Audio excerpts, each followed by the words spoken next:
In this riveting narrative, Jessica, a woman who has endured years of abuse at the hands of her husband Nicholas, makes a courageous decision to escape with her son John in pursuit of a safer and happier life. Their journey leads them to an abandoned house nestled in the woods, where they encounter Thomas, a man with his own troubled past. As Jessica and Thomas share their harrowing stories, an unspoken bond forms between them, offering hope and protection. Meanwhile, Nicholas, consumed by rage, embarks on a vengeful quest to track down his fleeing wife. This compelling tale promises to delve into themes of survival, the resilience of the human spirit, and the transformative power of newfound love.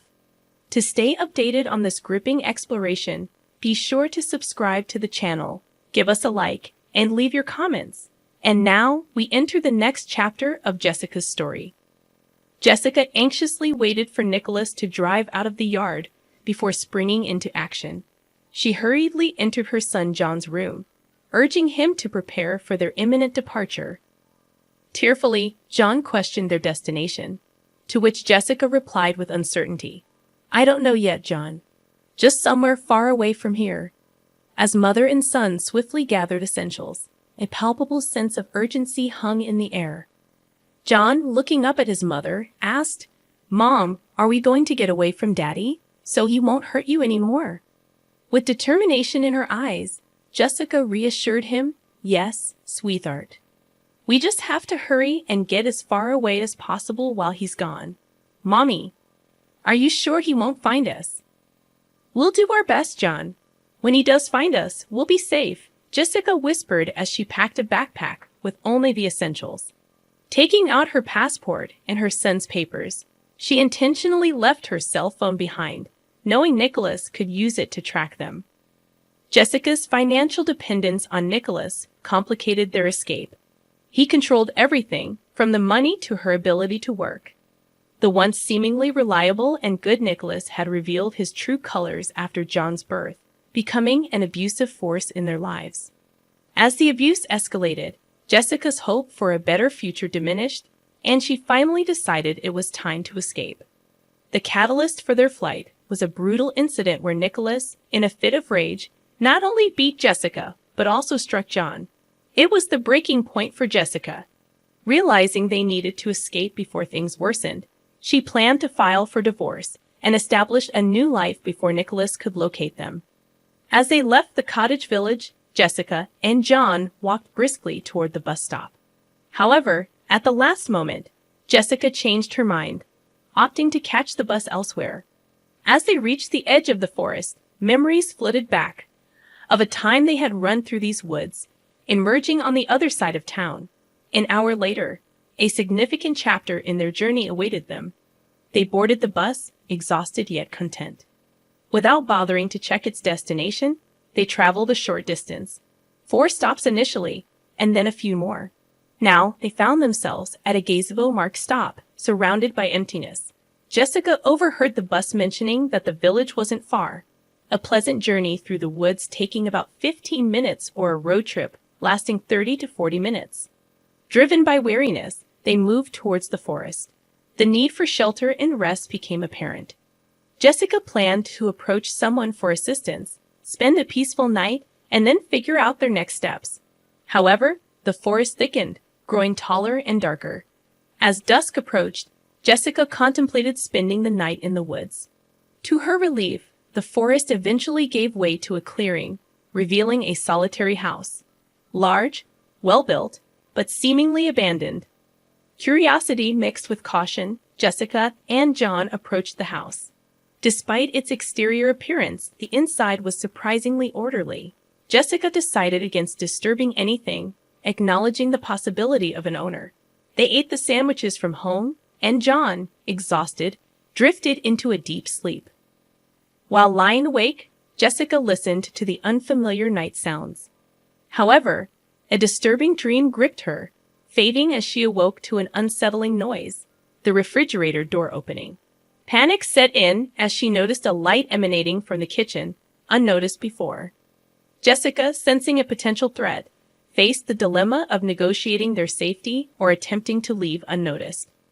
She stood up slowly, surveying the situation, and then looked at her sleeping son.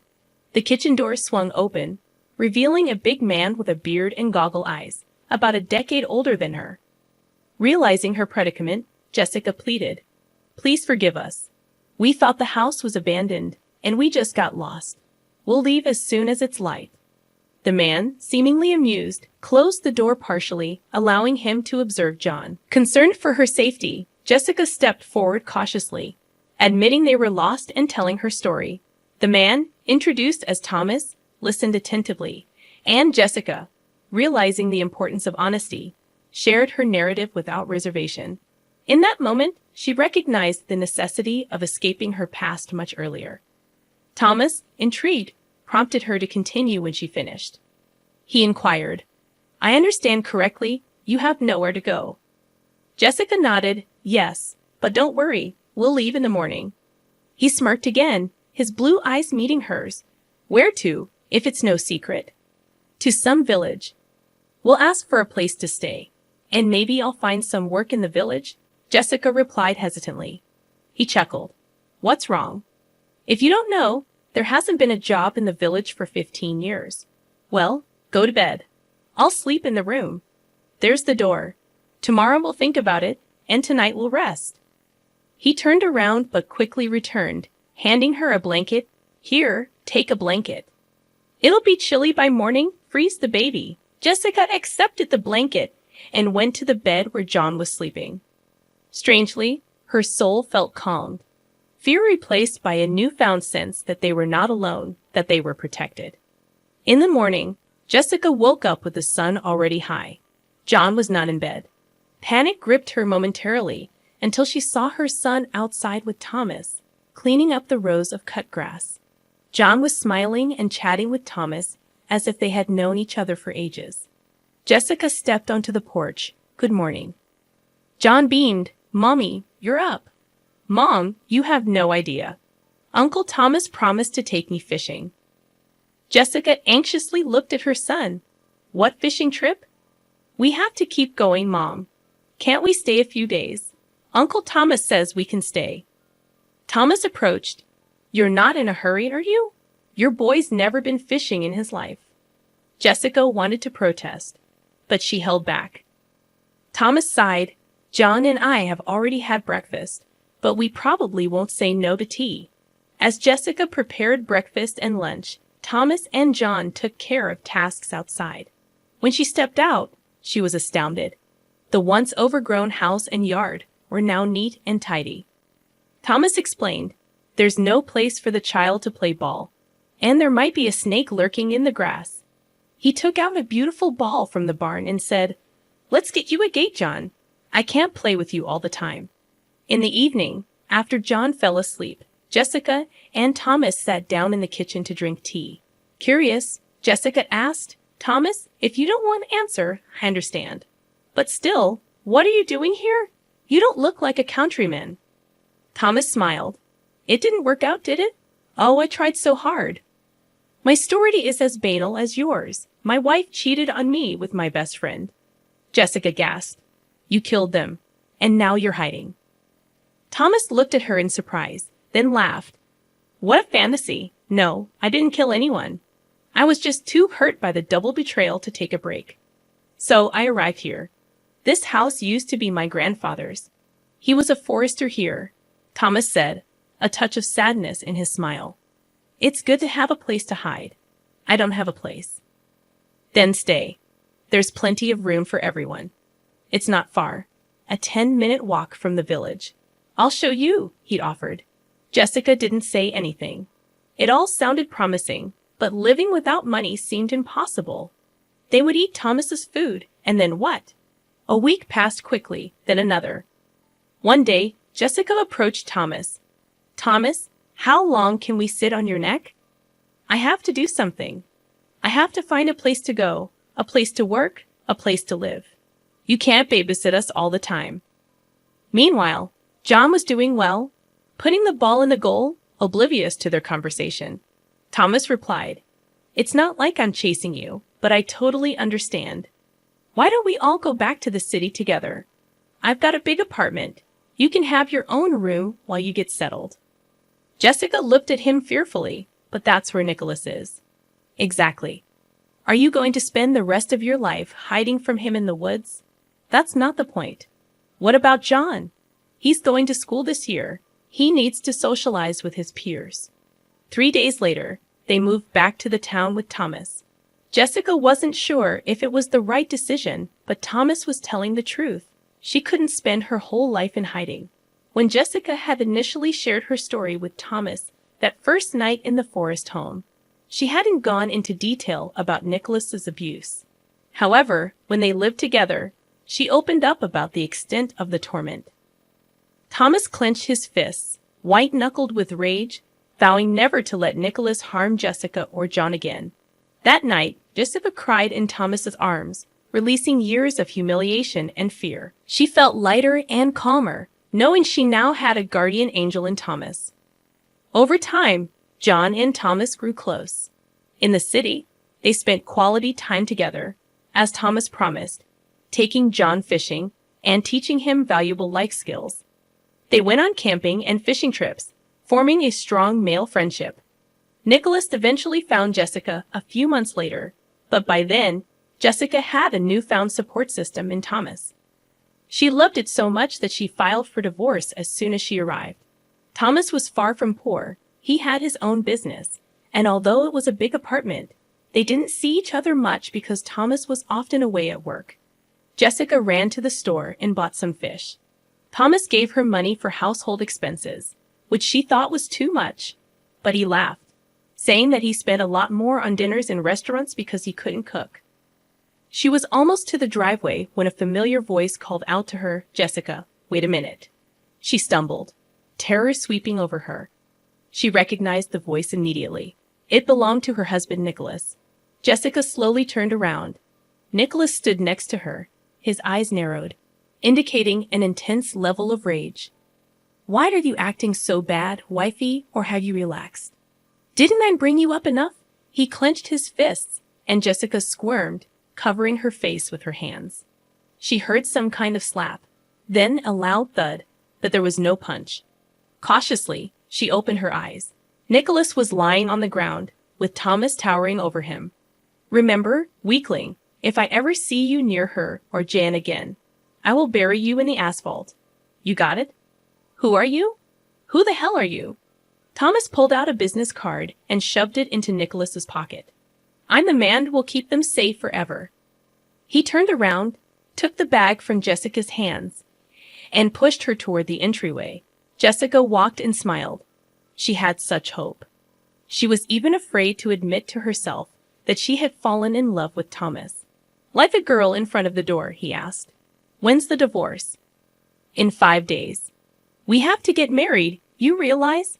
Thomas spoke in a long and rambling voice.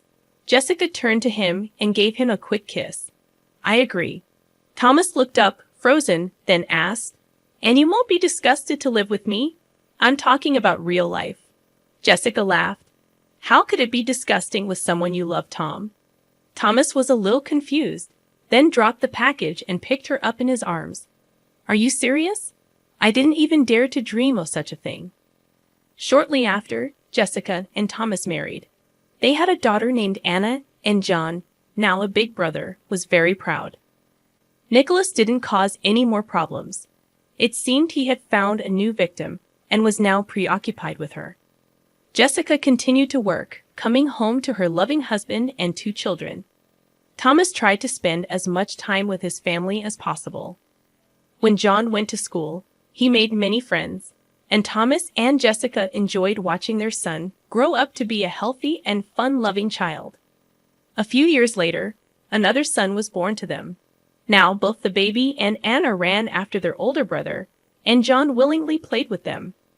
Jessica thanked fate for this new life full of love and family warmth.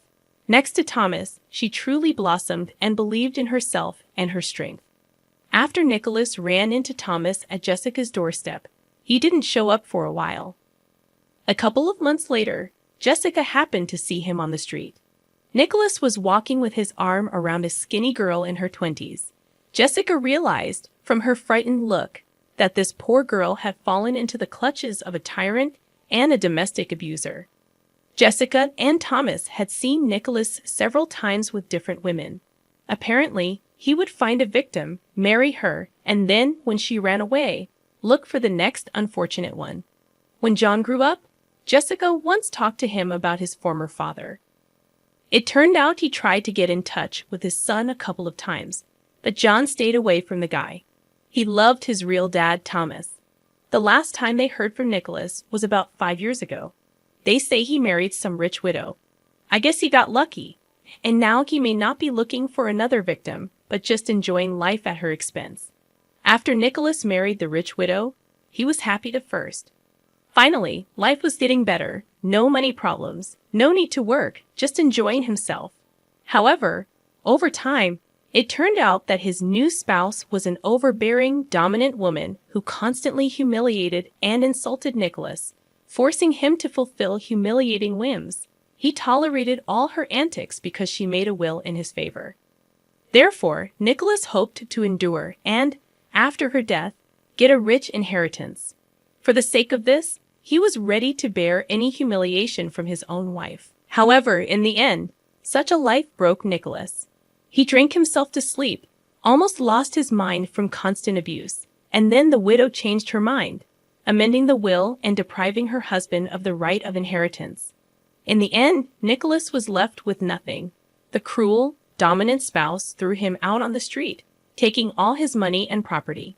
The boomerang of his misdeeds came back and ruined Nicholas's own life. As John grew older, it was hard for him to realize and believe what his own father, Nicholas, had once done. He heard stories from his mom about the beatings and humiliations she suffered from this cruel and heartless man. John couldn't understand how it was possible to beat and torture his own wife, the mother of his child. When John was about 12 years old, Jessica carefully told him about the incident when Nicholas had hit him, a little boy, and how he had thrown him to the corner of the room when John had stood up for his mom. Goosebumps ran down John's spine at the realization of that horror and pain. He couldn't believe for a long time that it was his own father doing that.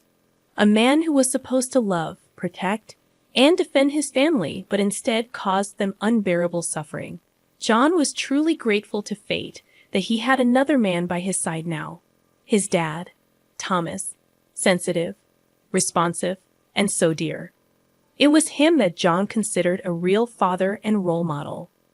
When they were already a happy and friendly family, Jessica suggested that they go together to that abandoned cabin in the woods where they had once found shelter.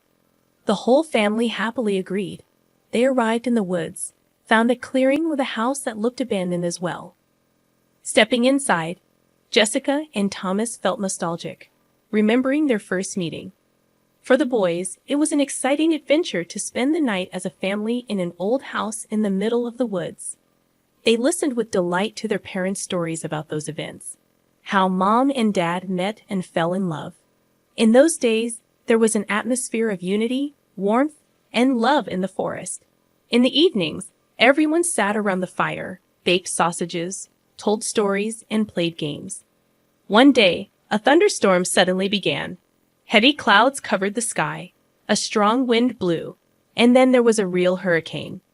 It seemed that the old house was about to collapse from the gusts of wind. Thunder rumbled, lightning flashed. The children huddled fearfully around their parents, but Thomas was not confused. He calmed everyone down and took them to the safest room in the house. Then he boarded up the windows and doors to keep the drafts out. When the storm subsided a little, Thomas lit the fireplace, and the house became cozy. Thomas got chocolate, marshmallows, and flashlights out of his backpack. They had an impromptu picnic right on the living room floor. The kids were so grateful to Thomas. Thanks to his resourcefulness and courage, everyone stayed safe and sound. Now the story of how the head of the family saved everyone has become a family legend. The story of the hurricane. Once again, it clearly demonstrated to Jessica the fundamental difference between Thomas and her ex-husband Nicholas. In a critical situation, Nicholas only swore and blamed everyone around him. He never sacrificed his comfort for the well-being of his family. Thomas, on the other hand, did not hesitate to risk himself to shelter and save his loved ones. He acted decisively and rationally.